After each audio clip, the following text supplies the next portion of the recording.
Família Escola de Profetas, né? Aqui nós somos uma igreja, nós somos uma família e também somos um ministério. E bom dia também para você aí, que também já faz parte da nossa família, né? Nós estamos ligados através do sangue de Cristo e também através das nossas orações aqui por você e por sua família. Hoje é um dia de resplandecer o amor de Cristo e ser alcançado por Ele. E para começar o nosso dia melhor ainda, vamos fazer uma oração agora. Oremos. Santo Deus e eterno Pai, nós te agradecemos por esse dia tão lindo, Pai. Esse dia que o Senhor criou, Pai, para estar mais próximo da gente, Pai.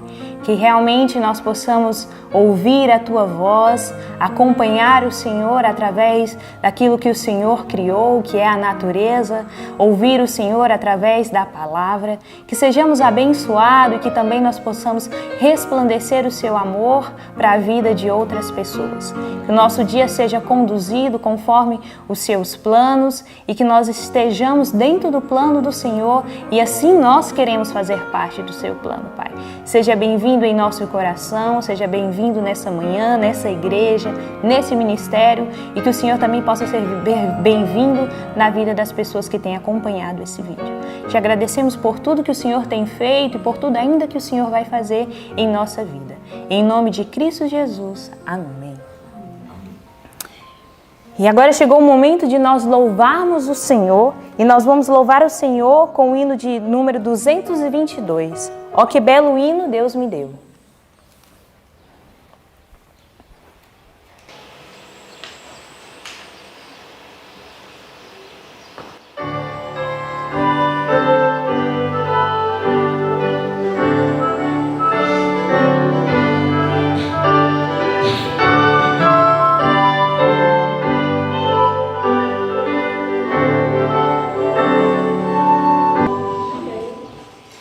Amém. É muito bom louvar o Senhor porque Ele tem feito grandes coisas por nós e Ele merece ser louvado.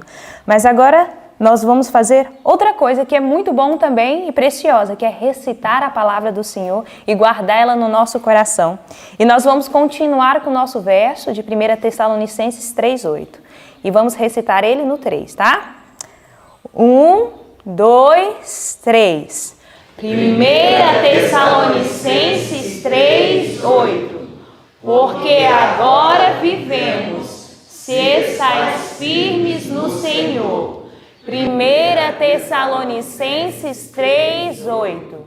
1 Tessalonicenses 3:8. Porque agora vivemos, se estáis firmes no Senhor. 1 Tessalonicenses 3:8. 1 Tessalonicenses 3:8.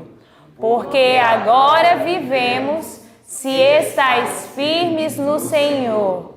1 Tessalonicenses 3:8. Amém.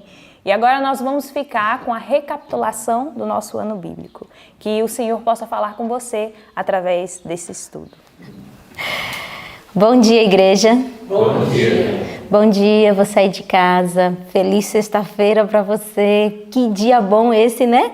A preparação para um dia especial que está chegando. Que bom, que bom, que bom. Que o nosso coração esteja bem limpinho para recebermos o Senhor nosso Deus. E que alegria é podermos ter contato com a palavra do Senhor, porque é isso que transforma, né? É isso que mexe no nosso coração e faz a gente ser diferente. Então, hoje não foi diferente, né? A gente estudou a palavra de Deus e a palavra de Deus mexeu com o nosso coração e a gente orou pedindo, Senhor, me ajuda a ser diferente. E hoje, no nosso estudo, nós temos aí a continuação do livro de Salmos, né? Um livro tão lindo. E nós detemos-nos no Salmo 54 e no Salmo 55. E também no Evangelho, nós lemos o capítulo 12 de Lucas, né? E Parábolas de Jesus, o capítulo 20. Olha aí, nós já estamos chegando na metade do Parábolas de Jesus, que glória! E o título é O Maior Perigo do Homem. Qual será o maior perigo do homem? É importante, né, sabermos sobre isso, para que estejamos atentos. E no Salmo 54 e Salmo 55 vem relatando dois momentos muito tristes e difíceis da vida de Davi. Traição. Quem nunca foi traído, né? E Davi estava aqui no Salmo 54 relatando de um momento muito cruel da história dele, que é quando os zifeus, que faziam parte da tribo de Judá, a própria tribo de Davi, acusa Davi, na realidade entrega Davi a Saul, dizendo o local onde ele estava e se junta a Saul para fazer o mal a Davi. E aqui no Salmo 54 ele vem relatando dessa dor, dessa tristeza de ver alguém da sua própria tribo traindo. E o Salmo 55 não é diferente, ele vem falar da traição do Aitofel. Então ele vem dizendo, você meu amigo, você que comia pão comigo, você que era... Que triste, né? Aqui no Salmo 54 e 55 eu aprendo uma lição muito importante. Traição só existe entre amigos, né? Entre aquele que a gente ama, que a gente confia. Porque o inimigo, você não vai esperar ser traído, você já sabe que ele não é seu amigo, então você já espera o ruim. Agora, daquele que você ama, daquele que você confia, aí você realmente sofre, porque você não esperava, né, que ele o traísse ou se levantasse contra você. E que dor é viver isso. Mas quando eu li esses salmos, eu fiquei pensando assim, Senhor Deus, pior do que ser traído é ser um traidor. Pior. Porque quando você lê o Salmo, você vai ver que Davi reivindica de Deus a justiça. Mas quem é traidor, o que pode reivindicar? Se é ele que está traindo. E eu orei, Senhor, não me deixa ser uma traidora, nem daqueles que confiam em mim, daqueles que amam, daqueles que estão junto a mim, não me deixa, Senhor. Porque pior do que ser traído é ser uma traidora. Davi, pelo menos, estava sendo traído, né? Ele não estava no erro, quem estava no erro era o outro. E então ele podia, com toda a autoridade, chegar diante de Deus e se posicionar. E é importante nós analisarmos a posição de Davi, porque como você age quando alguém te trai, quando alguém te faz o mal? É importante nós pensarmos nisso. É muito importante. E quando você analisa a posição de Davi, é muito, muito importante. O Salmo 55, verso 6. A primeira coisa que eu queria apontar é o que está no Salmo 55, verso 6, que diz assim, ó. Assim eu disse, quem me dera asas como de pomba, então voaria e estaria em descanso, eis que fugiria para longe e pernoitaria no deserto. A primeira coisa que nós precisamos pensar, não fuja do problema. Às vezes não, sempre a gente faz isso, né? Quando acontece uma coisa difícil, uma coisa ruim, a primeira coisa que a gente pensa, eu quero sumir daqui. Ai, eu quero ficar bem longe disso daqui. Ai, que desgraça, eu quero ir embora, não sei o quê. Eu não vou ficar mais perto dessa pessoa, aí não fala mais com a pessoa, não sei o quê, aquela coisa toda. A primeira posição que você não deve tomar é fugir. Fugir nunca vai resolver um problema. Nunca. Mas geralmente é o que nós sentimos, geralmente é o que nós pensamos. Quantas e quantas vezes a gente não comete esse tipo de atitude? A outra posição que eu achei muito interessante que Davi tomou foi o verso 16 do Salmo 55, porque ele diz assim, eu, porém, invocarei a Deus e o Senhor me salvará. Quantas vezes invocarei a Deus? De tarde, de manhã, ao meio-dia, orarei e clamarei e Ele ouvirá a minha voz. Eu vou importunar a Deus até Ele me atender, até Ele me socorrer, até Ele me dar alívio disso que eu estou sentindo. Então ele invoca ao Senhor, ele vai em busca daquele que pode resolver a situação. E o interessante é que quando ele invoca a Deus, olha pelo que ele apela. Salmo 54, verso 1, ele apela pelo seguinte, salva-me, ó Deus, pelo teu nome. Ele reivindica o nome de Deus.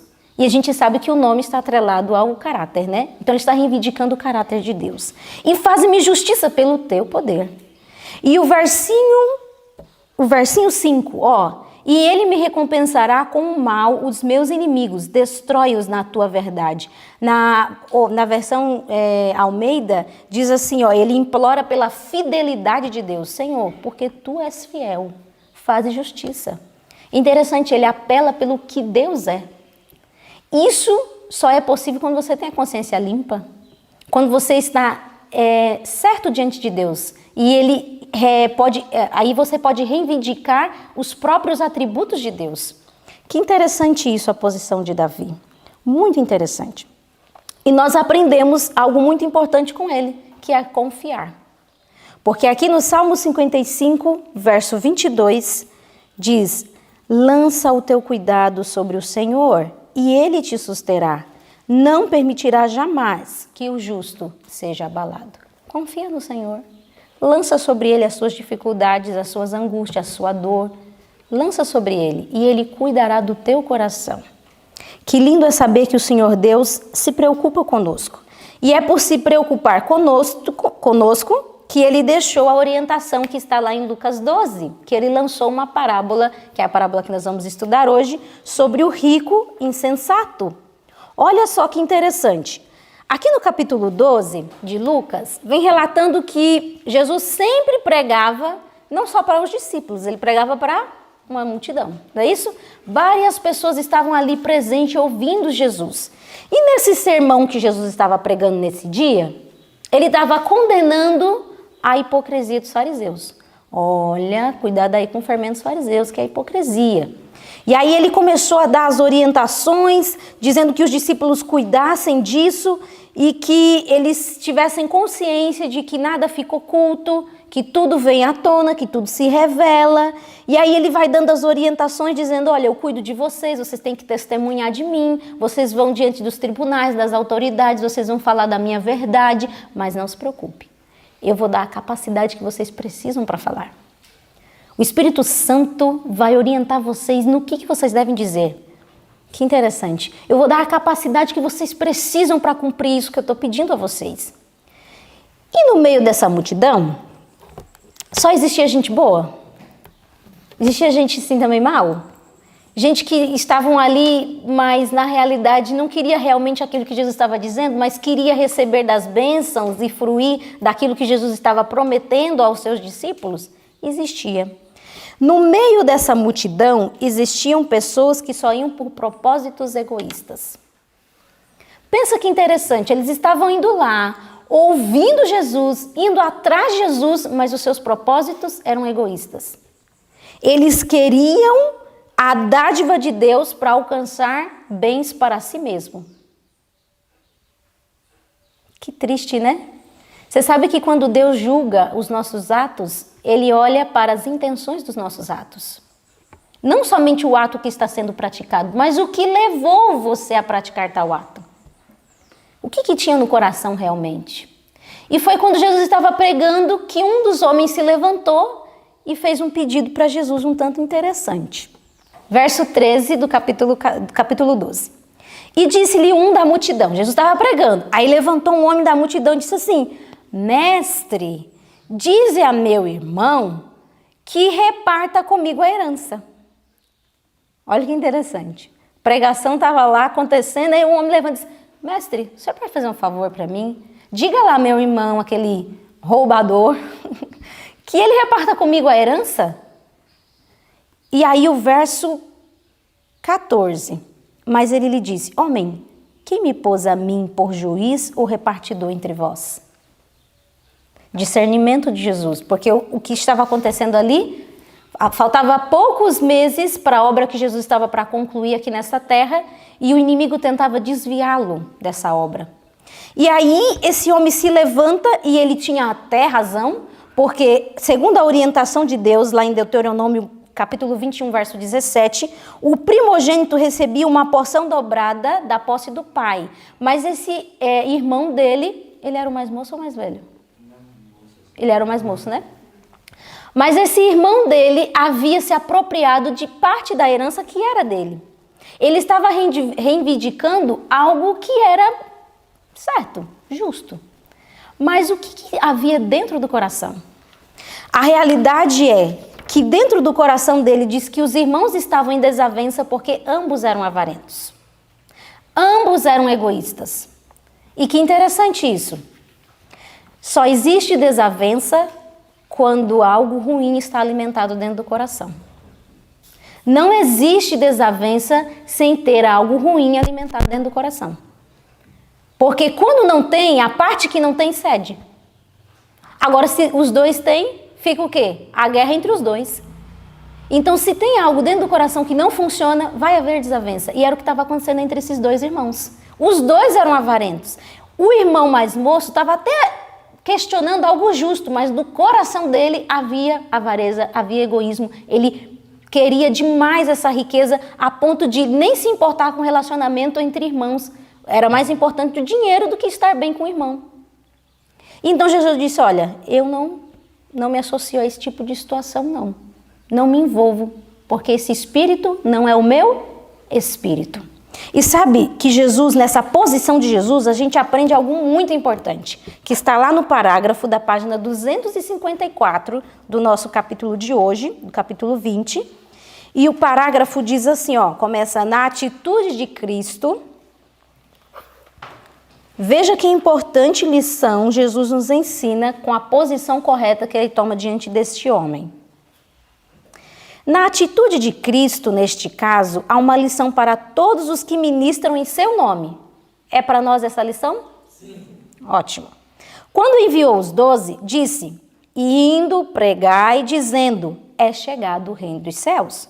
Curai os enfermos, limpai os leprosos, ressuscitai os mortos, expulsai os demônios, de graça recebestes, de graça dai.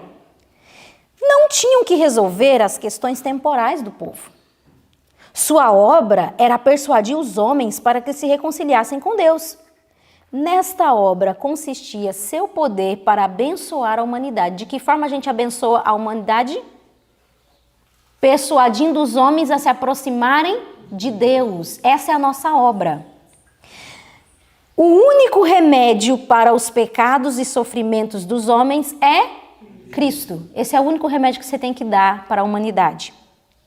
Unicamente o evangelho de sua graça pode curar os males que amaldiçoam a sociedade, a injustiça do rico para com o pobre e o ódio dos pobres para com os ricos, ambos têm a raiz aonde? Tem algum grupo certo? Ambos estão errados, porque pelo que eles lutam, o que há no coração? O egoísmo. E este somente pode ser desarraigado pela submissão a quem? Ele unicamente substitui o cobiçoso coração do pecado pelo novo coração de amor. Lembra, só existe guerra quando existe algo errado dentro do coração. Preguem os servos de Cristo o evangelho com o Espírito enviado do céu e como ele trabalhem para benefício dos homens. Então hão de se manifestar no abençoar e soerguer a humanidade, resultados cuja consecução seria totalmente impossível pelo poder humano. Como é que a gente resolve essas questões? Levando a pessoa a se submeter a Cristo. Esse é o único remédio. Como é que você lida com o seu próprio coração? Porque, gente, avareza, egoísmo, a nossa natureza tem isso assim, ó, de graça. Não existe esse que não lute contra essas coisas. Há os que já venceram, né? Mas todos nós lutamos. Então nós precisamos aprender dessa lição para nós e também para ajudar outros. Qual é o único remédio que vai resolver o egoísmo, a avareza, a luta que é dentro do coração? Submissão a Cristo. Temos que pedir a Deus, Senhor, tira esse coração egoísta que luta para ter supremacia, que luta para aparecer, que luta para ser o preferido, que luta... Senhor, tira e coloca agora o coração de abnegado amor. Aquele que sofre para que o outro se sobressaia. Aquele que se importa mais com o outro que consigo mesmo. Quantos não precisam desse coração? Todos nós precisamos. Todos nós precisamos desse coração. Aí Cristo lança uma parábola. Ele fala, vou explicar melhor o que eu quero dizer para vocês. Vamos ler aqui a parábola em Lucas 12? Olha aqui. E propôs, verso 16, eu vou ler. E propôs-lhe uma parábola dizendo, a herdade de um homem rico tinha produzido com abundância. E ele arrazoava consigo mesmo, dizendo, que farei? Não tenho onde recolher os meus frutos. E disse, farei isto, derrubarei os meus celeiros e edificarei outros maiores, e ali recolherei todas as minhas novidades e os meus bens. E direi à minha alma, alma, tens em depósitos muitos bens para muitos anos, descansa, come, bebe e folga. Mas Deus lhe disse, louco, esta noite te pedirão a tua alma. E o que tens preparado? para quem será? Assim é aquele que para si ajunta tesouro e não é rico para com Deus. Olha que interessante, Jesus contou a parábola de um homem muito rico e que naquele tempo ali, o campo dele havia produzido muitos frutos, muitos. E aí ele pensou assim, rapaz, agora eu estou muito rico, eu tenho muita coisa. O que eu vou fazer com tudo isso que eu tenho? Já sei. Vou construir celeiros maiores para abrigar tudo que eu tenho e agora eu vou viver a minha vida só no prazer, só aproveitando tudo que eu tenho, porque eu sou um homem muito abençoado, sou um homem muito sábio, porque eu soube administrar bem e agora eu tenho muitas riquezas. E qual o problema desse pensamento? Ele esqueceu de duas verdades. Sabe quais eram essas verdades? A primeira verdade, que Deus havia dado tudo aquilo para ele. A palavra, o Parábolas de Jesus disse que ele se honrava a si mesmo por ser bom administrador e os homens o louvavam como um bom administrador. Ele esqueceu que ele tinha tudo aquilo porque Deus tinha dado o sol, a chuva tinha feito a plantinha crescer. Deus tinha dado tudo aquilo para ele. Tudo que você tem provém de quem? De Deus. E ele esqueceu essa verdade. Não existe nada que você conseguiu com a força do seu braço. Ai, é porque eu trabalhei, eu lutei. E se Deus não tivesse te dado força? Se Deus não tivesse te dado vida, saúde, condição, você não teria chegado a lugar nenhum. E ele esqueceu disso. Que Deus havia dado tudo aquilo que ele tinha. A segunda verdade que ele esqueceu. Para que mesmo que Deus nos dá bens? Qual é a razão de Deus nos dar saúde? De Deus nos dar capacidade para pensar, falar? Qual é a razão que Deus nos permite estudar, ter uma profissão? Qual é a razão? Para benefício de outros. E ele esqueceu. Por que Deus tinha deixado ele como mordomo dessas grandes riquezas? Porque o objetivo de Deus era que ele tivesse ajudado os órfãos, as viúvas, os que estavam padecendo por fome, por falta de roupa. E diz que se ele houvesse agido assim, muitos louvores teriam ascendido ao céu. Muitos teriam sido abençoados se ele houvesse repartido aquilo que não era dele. Porque aquele dinheiro era dele? Não, era de Deus. Deus havia dado. E ele tinha que ser um bom mordomo de ter feito o quê? Distribuído. Ele esqueceu que ele era um canal de bênção. Aí Jesus olhou e disse, louco, não sabe o que fez. Porque investiu no terreno e desperdiçou o quê? O eterno. E interessante, porque o último verso que nós lemos, ele diz assim, ó, assim é aquele, verso 21, que junta para si tesouro e não é rico para com Deus. Como é que eu me torno rico para com Deus? Vocês não sabem? Como é que eu me torno rico para com Deus? Se doando. Se tornando um canal de bênção, entendendo que tudo que você é, irmã Marisa, tudo que você tem, não é para você, é para quem? Para beneficiar outros. É por isso que a gente não se cala. É por isso que a gente não se preocupa com a gente mesmo, entende? A gente se preocupa com quem? Com o outro. O mesmo espírito que havia em Cristo, de abnegado amor. O lucro que se tornou perda. O lucro que se tornou perda. E que grande perda. Porque o dinheiro pode comprar tudo? O dinheiro resolve tudo? Sabe, esses meses atrás, nós recebemos uma senhora que tinha câncer terminal. E quando eu vi a situação dela, completamente assim, ela definhou. E eu fiquei olhando assim, pensando, meu Deus, realmente, o que é o dinheiro? O que é a riqueza? O que é ter bens, quando nessa hora o dinheiro não resolve nada? Se você não tiver Deus nessa hora, você vai ter o que mesmo? Você não tem nada, se você não tiver Deus. E esse homem não havia entendido isso, era como um animal. Que a única coisa que ele tinha verdadeiramente era Deus. E ele não tinha, né? Porque ele tinha feito o quê? buscado as riquezas, as glórias deste mundo. E aqui o texto diz que esse homem vivera e planejara completamente só para o eu, viver só para si. E no reino de Deus isso não funciona. Porque diz aqui, o parágrafo que inicia na página 259, inicia assim, viver para si é perecer. Viver para si é morrer. Não tem como você viver para si no reino de Deus. Nada no reino de Deus vive para si. Tudo o que Deus fez vive para beneficiar outros.